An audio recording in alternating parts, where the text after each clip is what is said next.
Welcome movie परिवार। ये doctor movie recap है।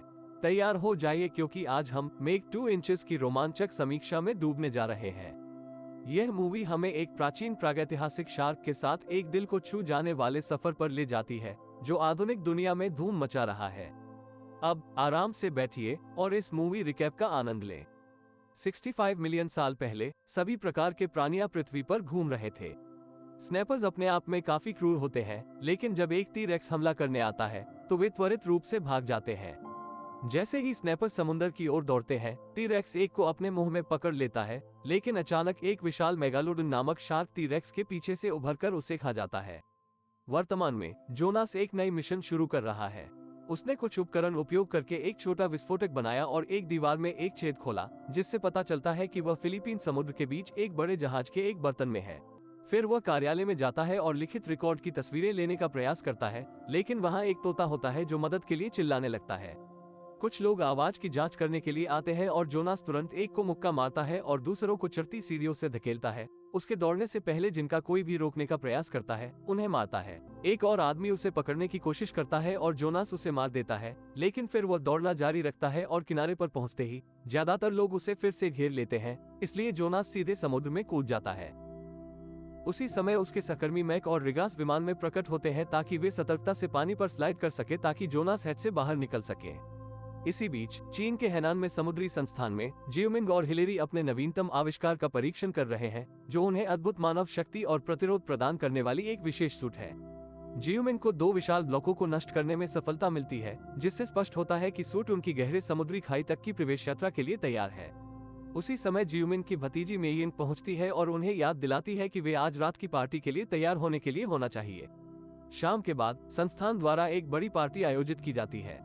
जियोमिंग मंच पर आकर स्थित होते हैं ताकि उनके पीछे एक पूल में संस्थान का पालतू प्राणी उजागर हो सके। वह एक मादा मेगालोडन है जिसका नाम हेके है, जिसे वे उसके बचपन में ही पकड़ लिया था। अगले दिन मेइयिंग जोनास से प्रवेश पर उसे साथ लेने के लिए कहती है, लेकिन उसे बताता है कि ये किसी इतने युवा के लिए खतरनाक है।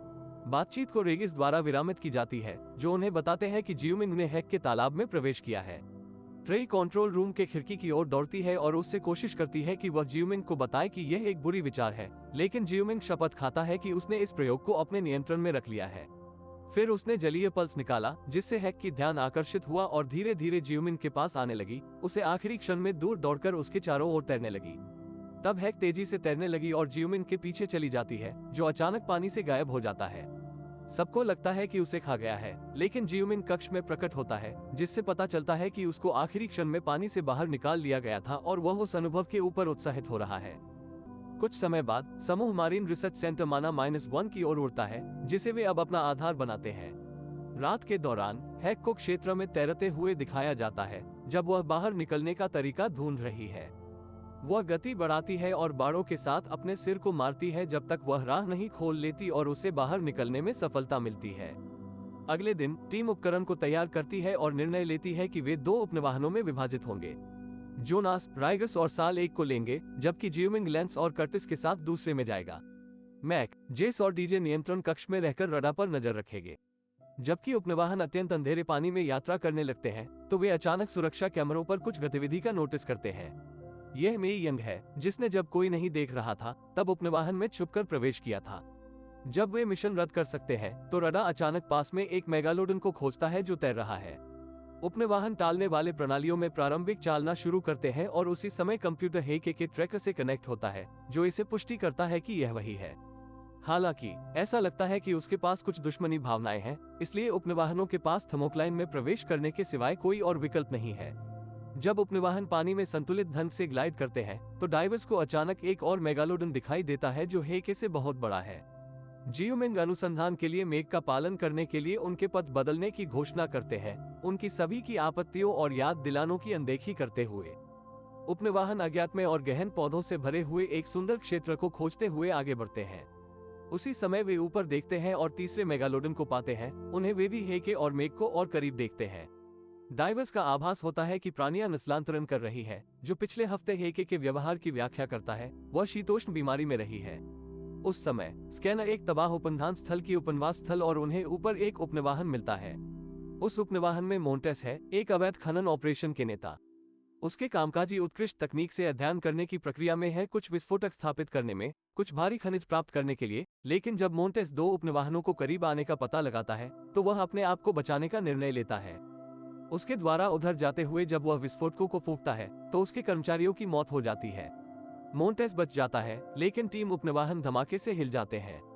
वे तेजी से आगे बढ़ने की कोशिश करते हैं, लेकिन दौड़ने में विफल हो जाते हैं। फिर उनके ऊपर एक चट्टानों की राख गिर जाती है और दोनों उपनिवाहनों को बिगाड़ती है, जिससे उनका नियंत्रण कक्ष से और एक दूसरे से कनेक्शन खो जाता है।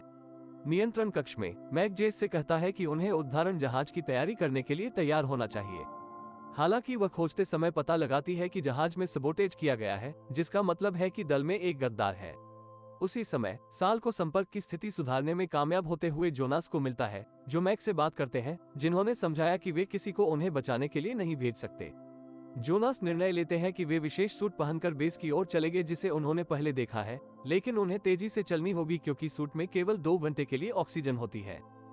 ये क्षेत्र खास रूप से पौधों की वजह से खूबसूरत और चमक दिखाता है, लेकिन जब लेंस नजदीक जाने की कोशिश करता है तो एक स्क्विड उछलकर उस पर हमला करता है और उसे अपनी हेलमेट से जोड़ देता है। भाग्यशाली तरीके से दूसरे जलप्राणी जल्दी ही प्राणी को दूर भगाते हैं। वे यात्रा करने के दौरान कई छोटे से जलजीवों को पार करते हुए चलते हैं। अचानक अंधेरे में कुछ गतिविधि का नोटिस करते हैं और जब वे मुड़ते हैं तो लेंस गायब हो जाता है, केवल उसकी हेलमेट बच जाती है। शव का पता लगाना असंभव होगा, इसलिए वे बस आगे बढ़ते जाते हैं। इसी बीच मैक डीजे और जेस से सुरक्षा फुटेज और कर्मचारियों की प्रोफाइल्स की जांच करने के लिए कहता है, जासूसी में खोज करने के लिए। अपने खुद के उपनिवाहन में मोंटेस हिलेरी से संपर्क में आता है, जिससे पता चलता है कि उसने दल में गड्ढा डाला है, जो हमें बताता है कि हिलेरी टीम में गुप्तचर है। जो हो गया, हिलेरी उन्हें कैसे मारने की बात करता है। टीम में वापस आकर वे अपने सूटों की इंफ्रारेड लाइट्स का उपयोग ऊर्जा बचाने के लिए करने लगते हैं। दुखदर्शनीय तौर पर साल बहुत घबराई और डरी हुई है, जिससे उसकी ऑक्सीजन अधिक बर्बाद हो जाती है। तब राडार फिर से प्रतिक्रिया दिखाता है और अचानक कई स्नैपर्स उन्हें हमला करने के लिए प्रकट होते हैं।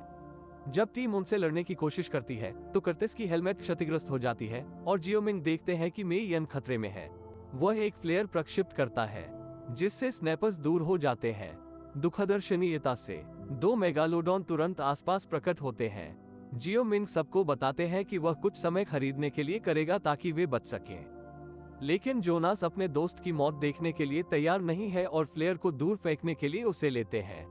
जल्द ही टीम बेस तक पहुंचती है और उन्हें महसूस होता है कि वे उस विशाल प्राणी के खिलाफ द्वार लगाते समय संघर्ष कर रहे हैं जब तक वे ये अंत में बंद नहीं हो जाता।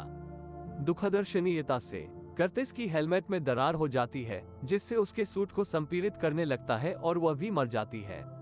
शोक मनाने के लिए एक क्षण लेने के बाद टीम सूटों को उतारती है और बेस की जांच करती है। किसी के नहीं होने की पुष्टि करने के बाद वे नियंत्रण कक्ष तक पहुंचते हैं, जबकि मेई यंग मैक से संपर्क करने का प्रयास कर रही है। टीम यहां खदान हो रहे खनिजों की जांच करती है, जो वायुमंडल उड़ान और मूल्यवान है। उस समय मेई यंग जेस से संपर्क में आती है, जिसने उन्हें बताया कि बेस के दूसरे सिरे में 2 आपातकालिक पॉड्स हैं जिनका वे उपयोग करके भाग सकते हैं। अचानक एक स्क्रीन सक्रिय होती है और जेस आकर्षित होती है कि वह खुद को गुप्तचर मानती है और यह स्पष्ट करने के लिए कि वहने द्वारा कमरे को बंद किया है और एक पॉड बाहर निकाल दिया गया है। जेस एक छोटी सी हैच खोलती है और अब पॉड के कमरे में पानी की धीरे धीरे भराई हो रही है। उनके जीवन बचाने का एकमात्र विकल्प यह है कि वे दरवाजा खोलें। एक त्वरित शॉट के साथ जोनस इसे छुटकारा देता है। पहले उसके काम पर लगता है, लेकिन समुद्र के दबाव के तहत वह बेहोश हो जाता है। जब जोनस जागता है तो उसे पता चलता है कि उसे मोंटेस द्वारा बचाया गया था, जिसने उसे उनके हाथों से मारने के लिए मरम्मत किया है क्योंकि कई साल पहले जोनस ने उसे कारागार भेज दिया था। जब टीम डूबने की शुरुआत कर रही है तो मोंटेस और जोनस लड़ने की शुरुआत करते हैं। उन्हें जितने भी उपकरण मिलते हैं उन्हें इस्तेमाल करते हैं। वे एक मशीन के ऊपर गिर जाते हैं, लेकिन जोनस मोंटेस को कुछ खद्दर चढ़ाता है, फिर मशीन में एक उपकरण डालकर उसे फंसा देता है। मोंटेस फिर हमला करने की कोशिश करता है, लेकिन जोनस उसे पानी में किक मारता है। इसके बाद जोनस एक चेन का उपयोग करके कंट्रोल रूम में वापस जाने के लिए करता है, जहां वह ओवरराइड पर काम करना शुरू करता है। अब टीम मोंटेस के सबमरीन का उपयोग भागने के लिए कर सकती है। सतह की ओर जाते समय टीम को यह अंदाजा हो जाता है कि माइनस की बमे ने थर्मोक्लाइन में एक विशाल गड्ढा छोड़ दिया है। इसी बीच मोंटेस भी एक विशेष सूट पहनकर एक बुआई पर बैठकर भाग जाते हैं। बेस पर मैक और डीजे सुरक्षा कैमरों की जांच करते हैं और आखिरकार जेस मोल है वो सीखते हैं।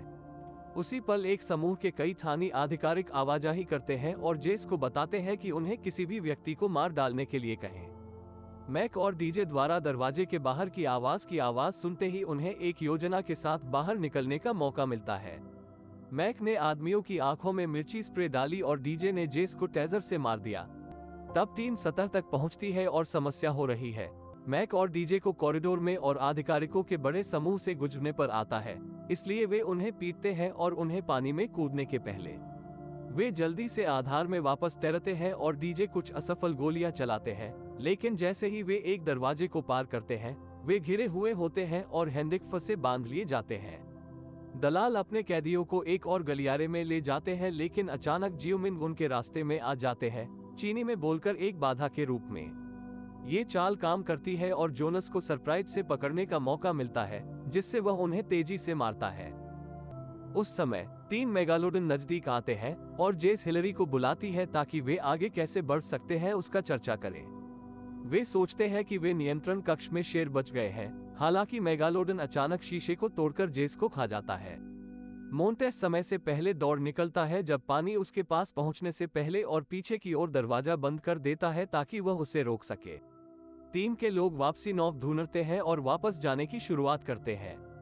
दलाल एक और नौके में बैठकर उनकी पीछा करने लगते हैं, लेकिन मेगालोडनों को देखकर वे धीमे हो जाते हैं और मोंटेस के आदेशों के तहत अपने हथियारों की तैयारी करते हैं। हालांकि उन्हें गोली मारने से पहले मेग बाहर उछल आती है और उन्हें खा जाती है, जिससे टीम को भागने का मौका मिलता है। कुछ ही क्षणों बाद जोनस ने नौक पर पहुंचते ही कुछ उपकरणों का उपयोग करके एक हार्पून बना लिया। जब नौक फन द्वीप पर पहुंचती है, जो पर्यटकों से भरपूर है, तब जोनस उस हार्पून का उपयोग करता है। डॉल्फिन्स बहुत तेजी से दौड़कर दूर जा रहे हैं, जिससे स्पष्ट होता है कि वे जानते हैं कि कुछ आ रहा है। हिलरी, मोंटेस और उनके लोग हेलीकॉप्टर से द्वीप पर पहुंचते हैं, लेकिन जब वे जंगल में प्रवेश करते हैं तो उन्हें स्नैपर्स द्वारा हमला किया जाता है और उन्हें बिना कुछ प्राप्ति के आग बोलने की आवश्यकता होती है। हिलरी हेलीकॉप्टर में इंतजार कर रही है और घबराई हुई होती है, इसलिए वह मोंटेस को बुलाती है।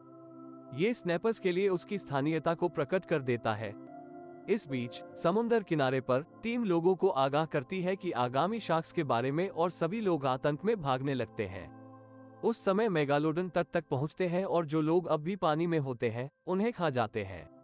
मेइंग से छिपने के लिए कहने के बाद जोनस, मैक और जूम इन जेट्स की और हार्पून ढूंढने के लिए योजनाएं बनाते हैं। जोनस को यह महसूस होता है कि केवल एक जेट्स की ही बची है, इसलिए वह अपने दोस्तों से उनके हार्पून मांगता है और मेगालोडनों से अकेले लड़ने के लिए योजना बनाता है, बिना जानकारी के कि मोंटेस दूरी से देख रहा है। जूम इन और मैक एक गोदाम में दौड़ते हैं और नाइट्रेट ढूंढते हैं ताकि एक बम बना सके, लेकिन दुर्भाग्यवश शेष दलाल भी इस इमारत में प्रवेश करते हैं, स्नैपर्स से बचते हुए और दोनों को कैद कर लेते हैं। जोनस अपनी जेट स्की पर तब तक चलता है जब तक कि वह बीच से दूर न जा सके और मेगालोडन उसकी पीछा न करे। एक अटक से बचने के लिए छोटी सी उछाल के बाद वह पानी में गिरता है और तेजी से वापस जेट स्की पर स्विम करता है, जो अब नहीं चल रही है। एक मेगालोडन नजदीक आता है और उसे खा जाने की कोशिश करता है, लेकिन जोनस उस जेट स्की को काम करने में सफल होता है और फिर से उड़ जाता है। इस बीच राइगस और डीजे स्नैपर्स को जाने देते हैं और एक शरीर के पास जाते हैं ताकि वे एक सेल फोन प्राप्त कर सके, लेकिन स्नैपर्स उनके पीछे लौट आते हैं। ये दोस्त तुरंत दौड़ना शुरू कर देते हैं और एक गोदाम में प्रवेश करते हैं, जहां उन्हें कैद किया जाता है। जूम इन दलालों की ध्यान भटकाने के लिए बकबक करते हैं और अचानक डीजे को एक बटन के साथ धक्का देते हैं, जिससे सामने की दरवाजा खुल जाता है और स्नैपर्स अंदर आ जाते हैं। जब दलाल जानवरों के खिलाफ लड़ रहे होते हैं, टीम नाइट्रेट की एक बैग के साथ भागती है और बिना किसी गैस टैंक पर एक भटकी गोली के सही समय पर रास्ता छोड़ती है। तब डीजे और राइगस चुराए गए फोन का उपयोग मदद के लिए करते हैं, जबकि मैक और जूम इन हिलरी की हेलीकॉप्टर की खोज करते हैं। जब वे चौपर पर जाते हैं तो उन्हें एक स्नैपर मिलता है, इसलिए जूम इन उसका ध्यान आकर्षित करते हैं, जबकि मैक हेलीकॉप्टर की ओर दौड़ता है। स्नैपर जूम इन पर हमला करता है और कुछ संघर्ष के बाद उसे एक बेलची के साथ मार कर मारता है, लेकिन अब और स्नैपर्स आ रहे हैं क्योंकि उन्होंने आवाज सुना है। जूम इन गैस पंप की ओर दौड़ता है और हेलीकॉप्टर से इसे जोड़ता है और उस पर कूदता है। मैक इसे बेहद खराब तरीके से उड़ान भरता है। हालांकि जूम इन गिरता है और स्नैपर्स के साथ गैस पंप के साथ लड़ने के लिए होता है। उस समय मैक को हेलीकॉप्टर का नियंत्रण मिलता है और जाहर में आग लगती है। जोनस कुछ ऊंची लहरों पर सवारी करता है और एक मेघ के साथ मुख हो जाता है। वह पहला हार्पून जो उसने फेंका वह बहुत कुछ नहीं करता है, लेकिन दूसरा मेग को मार देता है। जब वह आखिरी डालने वाला होता है तो यह एक गोली की वजह से उसके हाथ से फिसल जाता है।